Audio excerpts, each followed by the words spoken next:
अस्सलाम वालेकुम। इस वीडियो में आपके साथ पाकिस्तान और दुनिया भर के इंपॉर्टेंट अक्टूबर के मंथ की करंट अफेयर डिस्कस करने वाला हूं, जो आपके आने वाले पेपर्स और इंटरव्यूज के लिए बहुत ही इंपॉर्टेंट हैं। तो तमाम सवालों को गौर से देखें और इस तरह की मजीद वीडियोस के लिए हमारे चैनल को सब्सक्राइब और बेल आइकन जरूर प्रेस कर दें। तो वीडियो को स्टार्ट करते हैं और आपका पहला क्वेश्चन है, in term of sovereign wealth fund which city has been declared as the richest city in the world. दुनिया में जो सोवरेनिटी वेल्थ फंड के मुताबिक सबसे अमीर शहर कौन सा है? तो इसका सही जवाब है option D, Abu Dhabi, UAE का।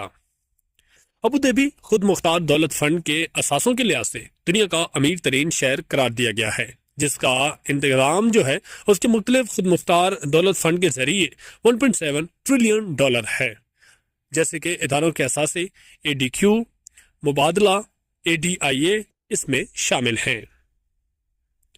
Recently which college student raped by security guard in Lahore. किस कॉलेज में रिसेंटली एक सोशल मीडिया पे और न्यूज है जिसमें रेप किया गया है, वो कौन सा कॉलेज था? इसका सही जवाब है option B, Punjab group of colleges में। यहाँ ये बात काबिल जिक्र है कि लाहौर के Punjab group of colleges PJC campus 10 में साल अव्वल की तालबा को ओन नामी सिक्योरिटी गार्ड ने कॉलेज के तहखाने में मुबैना तौर पर जाति का निशाना बनाया था। ये वाकया उस वक्त पेश आया जब तालिब इल्म ब्रेक के दौरान गलती से तहखाने में बंद हो गई थी। तो अब इसमें मुख्तलिफ जो है हुकूमत कहती है कि ये वकूआ नहीं हुआ, कोई भी इस तरह की बात नहीं है, सोशल मीडिया पे जैसे ये मशहूर किया गया और इंतशार की वजह से।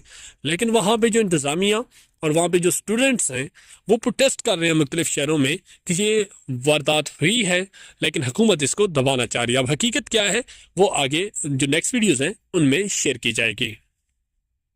Next, what is the Pakistan rank in global hunger index 2024। 2024 के ग्लोबल हंगर इंडेक्स के मुताबिक पाकिस्तान किस नंबर पे आता है? तो इसका सही जवाब है ऑप्शन सी, 109 नंबर पे। 2024 के ग्लोबल हंगर इंडेक्स में पाकिस्तान 127 ममालिक में 109वें नंबर पे आता है। 27.9 के स्कोर के साथ पाकिस्तान में भूख की जो सतह है उसको संगीन करार दिया गया है। Dash became the youngest climber to complete all 14 of the world 8,000 meter peaks. कौन सा जो यंगेस्ट क्लाइंबर है जिसने तमाम जो 14 पीक्स हैं 8,000 की बुलंदी पे उसने सर की हैं? जिसका सही जवाब है ऑप्शन सी, निम्मा रिंजी शेरपा, जिसका ताल्लुक नेपाल से है। नेपाल से ताल्लुक रखने वाली 18 साल कोपेना निमार निजी शेरपा हाल ही में दुनिया की 8,000 मीटर की चोटियों में से तमाम 14 को सर करने वाली सबसे कम उम्र तरीन शख्सियत बन गई है। ये नाकाबिल यकीन कामयाबी ऊंचाई पर कोहे पैमा के चैलेंजिंग मैदान में इसकी काबिल जिक्र महारत और अज़म को नुमाया करती है। Nobel peace prize 2024 winner is. Nobel prize जो 2024 का विनर किसको करार दिया गया है? तो इसका सही जवाब है ऑप्शन सी, नेहोन हिंदियाको को। 2024 का नोबेल अमन इनाम हिरोशिमा और नागासाकी के एटमी धमाकों से बच जाने वाले जापानी तंजीम निहोन हेंतागियो को दिया गया है। इस तंजीम को जौहरी हथियारों से पाक दुनिया के हसूल की कोशिशों और गवाहों की गवाही के जरिए यह साबित करने के लिए तस्लीम किया गया है कि जौहरी हथियारों को दोबारा कभी इस्तेमाल नहीं किया जाएगा। Who received Nobel prize in literature in 2024। 2024 का जो नोबेल प्राइज लिटरेचर में किसको मिला है? जिसका सही जवाब है ऑप्शन बी, हैंग कैंग को। 2024 का अदब का नोबेल इनाम जनूबी कोरिया के मुसन्निफ हांग कांग को दिया गया है। वो अपनी शदीद शायराना नसर के लिए पहचानी गई जो तारीखी सदमात का मुकाबला करती है और इंसानी जिंदगी की नज़ाकत को बेनकाब करती है। हांग कांग अपने कामों जैसे कि दी वेजिटेरियन और ह्यूमन एक्सटिंक्ट के लिए मशहूर हैं, जिन्हें बैनुल-अक़वामी सतह पर फ़िज़ाई मिली थी। Recently which tennis legend announced his retirement at the age of 38 years। एक टेनिस लेजेंड स्टार्स हैं जिसने 38 साल में अपनी रिटायरमेंट का ऐलान किया है। तो उनका क्या नाम है? तो इसका सही जवाब है ऑप्शन बी, राफेल नडाल ने। हाल ही में राफेल नडाल ने 38 साल की उम्र में प्रोफेशनल टेनिस से रिटायरमेट का ऐलान किया है।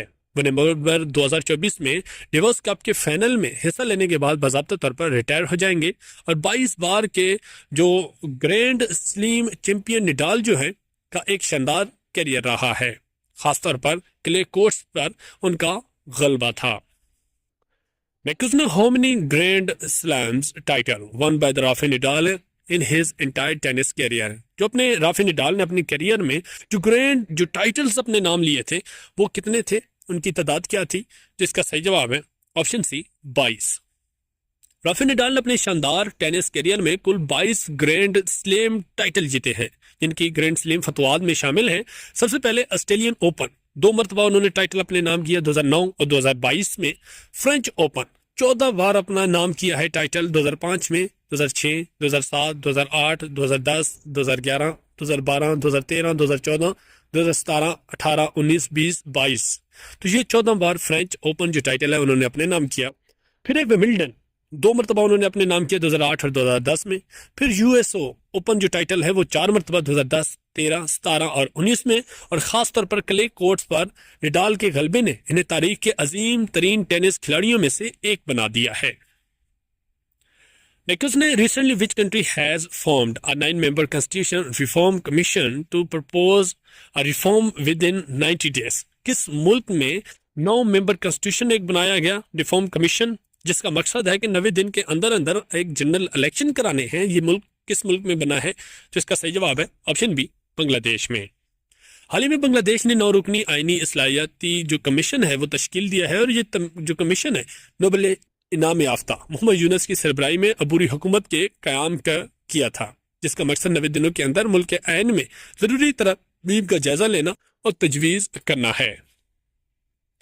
नेक्स्ट ने how many members countries are there in the Shanghai cooperation organisation SCO जो पाकिस्तान में रिसेंटली हुई है, इसके टोटल मेंबर्स की तादाद कितनी है? जिसका सही जवाब है ऑप्शन डी 10, यानी कि 10 मेंबर्स हैं।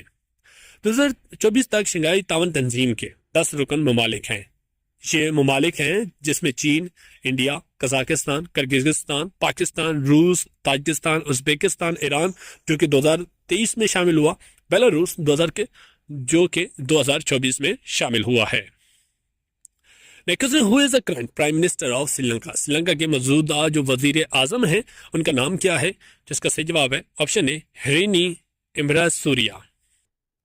श्रीलंका के मौजूदा वज़ीर आज़म डॉक्टर हेरिनी एमरासूरिया हैं, जो 24 सितंबर 2024 से इस किरदार में खिदमात अंजाम दे रहे हैं।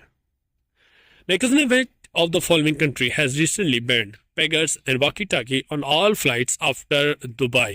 किस मुल्क ने अपनी तमाम फ्लाइट्स में वाकी टाकी और पैगर्स जो हैं उनको बैन किया है दुबई के बाद? जिसका सही जवाब है ऑप्शन बी ईरान ने।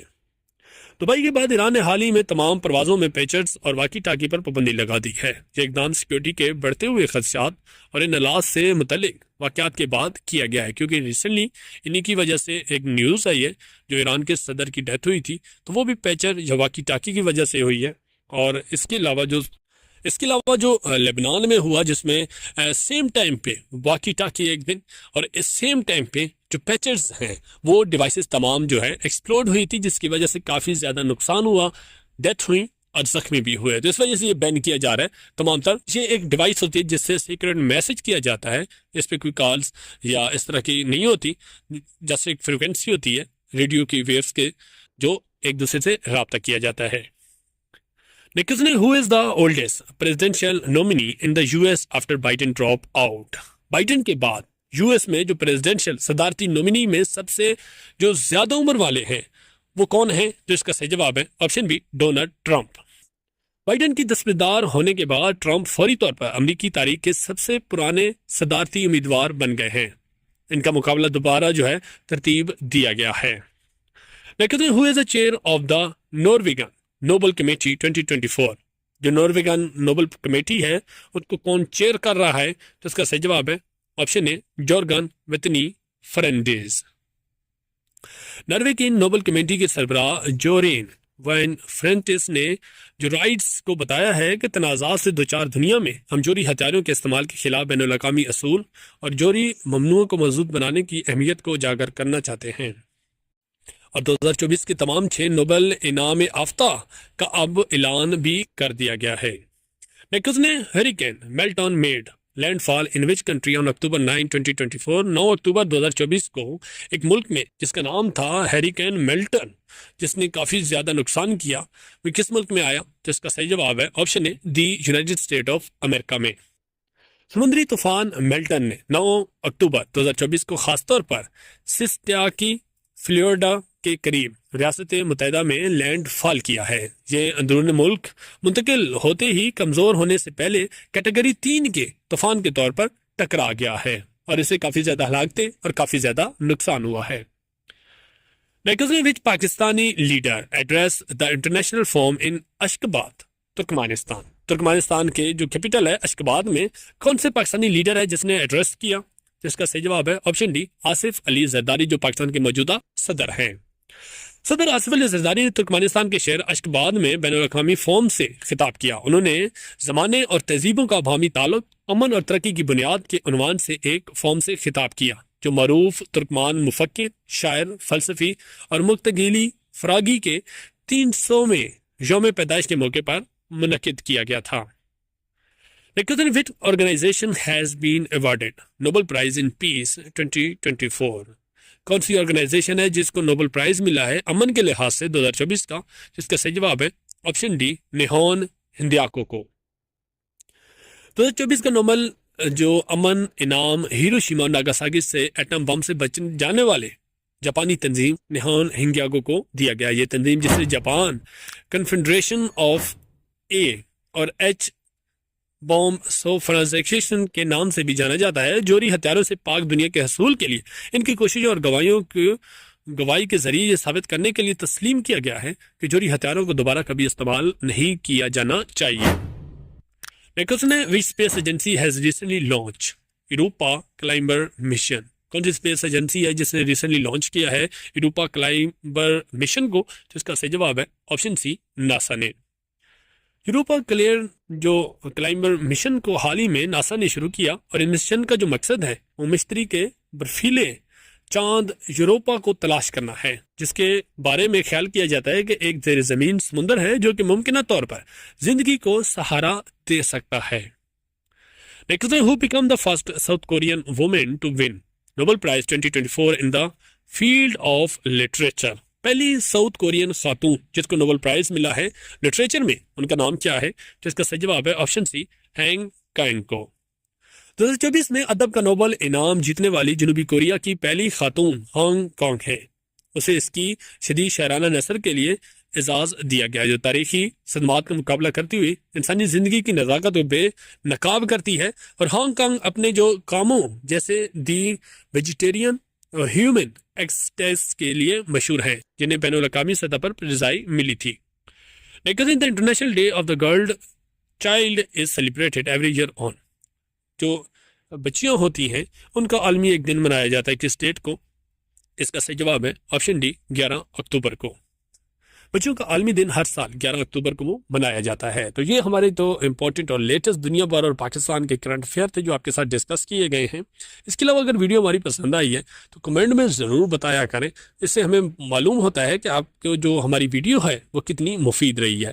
वीडियो को लाइक भी ज़रूर किया करें और इस तरह के अगर कोई भी इन्फॉर्मेशन चाहिए, कोई भी मालूमात, तो आप लोग हमें कमेंट में ज़रूर बताया करें। अगर प्रिपरेशन ग्रुप ज्वाइन करना है तो डिस्क्रिप्शन में जाके व्हाट्सएप का लिंक अवेलेबल होता है, वहाँ से आप लोग ग्रुप को ज्वाइन करके आप लोग जो है इसका PDF और मज़ीद जो पेपर्स हैं वो भी हासिल कर सकते हैं। इस तरह की मज़ीद वीडियोस के लिए हमारे चैनल को सब्सक्राइब करें और कोई भी सजेशन देनी हो, कोई भी पास पेपर चाहिए हो, कमेंट में ज़रूर बताया करें। नेक्स्ट वीडियो में मिलते हैं नई मालूमात के साथ, तब तक के लिए अल्लाह हाफिज़।